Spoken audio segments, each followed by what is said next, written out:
idea held by generations of citizens. Victory, hope. And individually, collectively, do the best we can. This is your victory.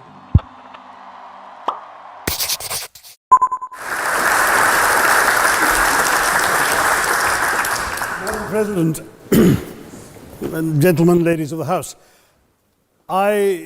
standing here with 8 minutes in my hands and at this venerable and rather magnificent institution, I was going to assure you that I belong to the Henry VIII School of Public Speaking, that as Henry VIII said to his wives, I shall not keep you long.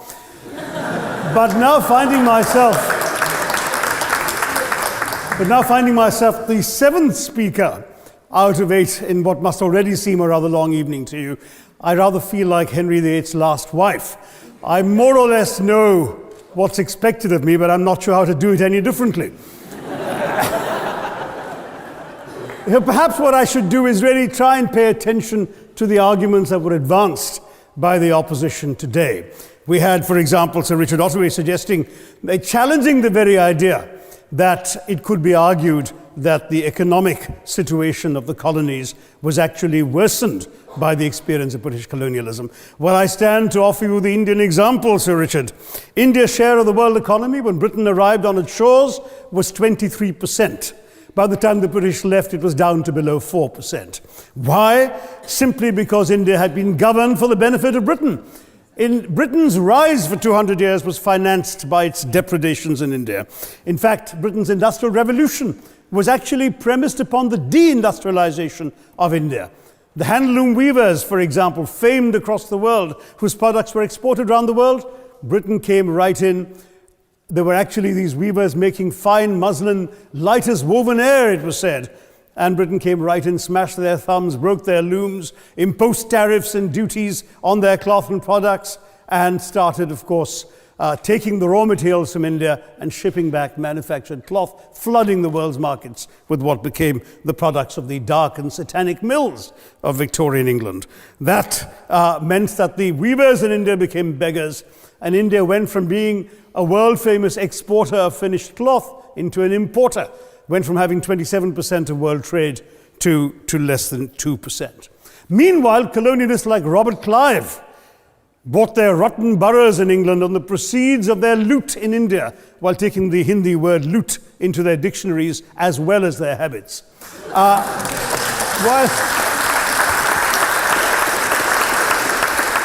And the British had the gall to call him Clive of India, as if he belonged to the country, when all he really did was to ensure that much of the country belonged to him.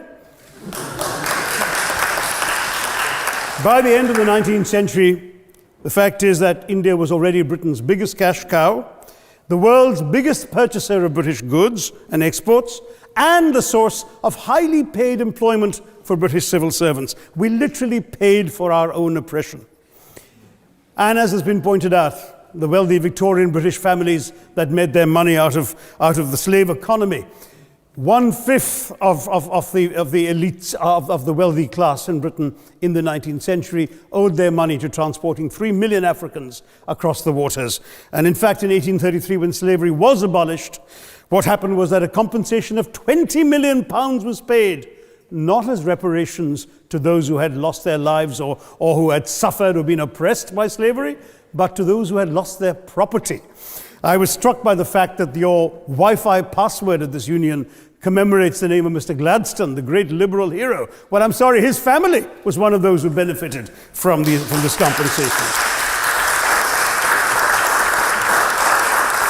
Staying with India, between 15 and 29 million Indians died of starvation in British-induced famines. The most famous example, of course, was the Great Bengal Famine during the Second World War, when 4 million people died because Winston Churchill, deliberately as a matter of written minuted policy, proceeded to divert essential supplies from civilians in Bengal to sturdy Tommies and Europeans as reserve stockpiles. He said that the starvation of anyway underfed Bengalis mattered much less than that of sturdy Greeks. This is Churchill's actual quote. And when conscience-stricken British officials wrote to him, pointing out that people were dying because of this decision, he peevishly wrote in the margins of the file, "Why hasn't Gandhi died yet?" So all notions that the British were trying to do their colonial enterprise out of enlightened despotism, to try and bring the benefits of colonialism and civilization to the benighted heathen. I'm sorry, Churchill's conduct in 43, simply one example of many that gave a lie to this myth. As others have said on the proposition, violence and racism were the reality of the colonial experience. And no wonder that the sun never set on the British Empire, because even God couldn't trust the English in the dark. Let me take World War I as a very concrete example, since the first speaker, Mr. Lee, suggested these things couldn't be quantified. Well, let me quantify World War I for you. Again, I'm sorry, from an Indian perspective, others have spoken of other countries. 1/6 of all the British forces that fought in the war were Indian. 54,000 Indians actually lost their lives in that war. 65,000 were wounded. Another 4,000 remained missing or in prison. Indian taxpayers had to cough up £100 million in that time's money. India supplied 70 million rounds of ammunition, 600,000 rifles and machine guns, 42 million garments were stitched and sent out of India, and 1.3 million Indian personnel served in this war. I know all this because, of course, the commemoration of the centenary has just taken place. But not just that, India had to supply 173,000 animals, 370 million tons of supplies, and in the end, the total value of everything that was taken out of India. India, by the way, suffering from recession at that time and poverty and hunger, was, in today's money, £8 billion.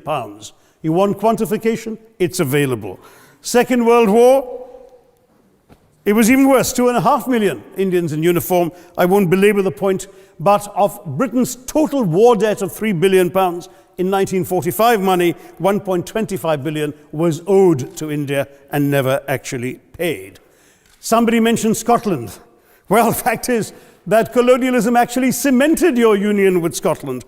You know, the Scots had actually tried to send colonies out before 1707. They'd all failed, I'm sorry to say. But then, of course, came union, and India was available, and there you had a disproportionate employment of Scots. I'm sorry, Mr. Mackenzie has to speak after me. Engaged in this colonial enterprise as soldiers, as merchants, as agents, as employees, and the earnings from India is what brought prosperity to Scotland, even pulled Scotland out of poverty. Now that India is no longer there, no wonder the bonds are loosening.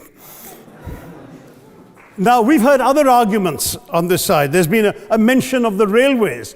Well, let me tell you, first of all, as my colleague, the Jamaican High Commissioner, has pointed out, railways and roads were really built to serve British interests and not those of the local people. But I might add that many countries have built railways and roads without having had to be colonized in order to do so.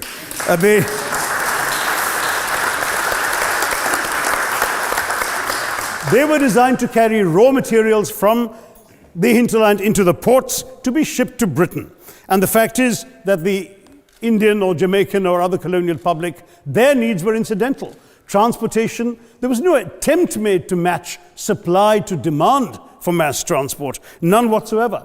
Instead, in fact, the Indian railways were built with massive incentives offered by Britain to British investors, guaranteed out of Indian taxes paid by Indians, with the result that you actually had 1 mile of Indian railway costing twice what it cost to build the same mile in Canada or Australia, because there was so much money being paid in extravagant returns. Britain made all the profits, controlled the technology, supplied all the equipment, and absolutely all these benefits came as private enterprise, British private enterprise, at public risk, Indian public risk. That was the railways as an accomplishment. We're hearing about aid. I think it was again Sir Richard Ottaway who mentioned British aid to India. Well, let me just point out that British aid to India is about 0.4% of India's GDP. The government of India actually spends more on fertilizer subsidies, which might be an appropriate metaphor for that argument. If I may point out as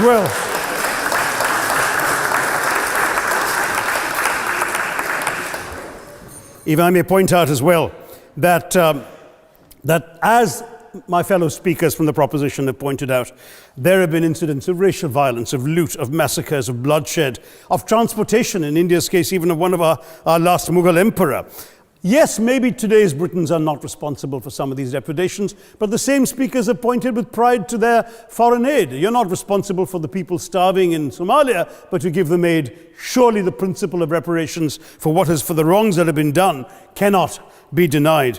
It's been pointed out, for example, the dehumanization of Africans in the Caribbean, the massive psychological damage that has been done, the undermining of social traditions, of property rights, of the authority structures of these societies, all in the interests of British colonialism. And the fact remains that many of today's problems in these countries, including the persistence, in some cases the creation of racial and ethnic and religious tensions, were the direct result of the colonial experience. So there is a moral debt that needs to be paid.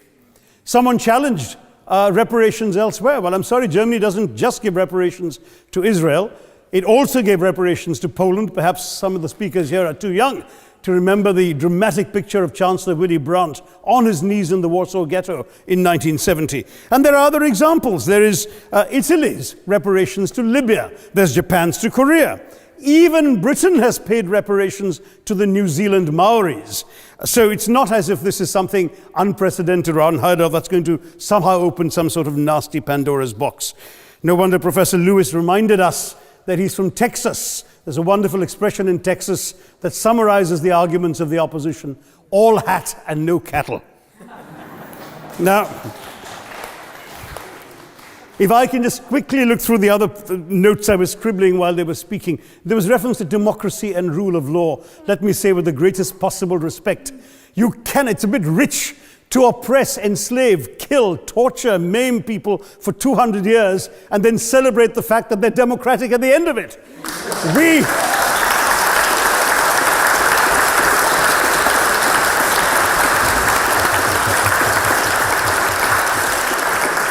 We were denied democracy, sir. We had to snatch it, seize it from you.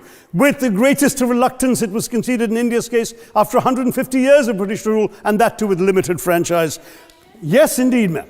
The opposition spoke quite highly of Greek and Athenian democracy on which the West should pride itself, and spoke of liberty and equality in that same name. The Athenian democracy was only functioning because of the slave society on which it was built. That's the nature of colonisation. All right, I don't think that needs contradiction, not from me at any rate. But if I may just point out, I think the argument made by a couple of the speakers, the first speaker, Mr. Lee in particular, conceded all the evil atrocities of colonialism, but essentially suggested that reparations won't really help. They won't help the right people. They'll be used as a propaganda tool. They'll embolden people like Mr. Mugabe. It's always nice how in the old days, I'm sorry to say that the people of the Caribbean used to frighten their children into behaving and sleeping by saying Sir Francis Drake would come after them. That was a legacy of that. Now it's Mugabe will be there. So this is the new sort of Sir Francis Drake of our times. The fact is very simply, sir, that we are not talking about reparations as a tool to empower anybody. They're a tool for you to atone for the wrongs that have been done. And I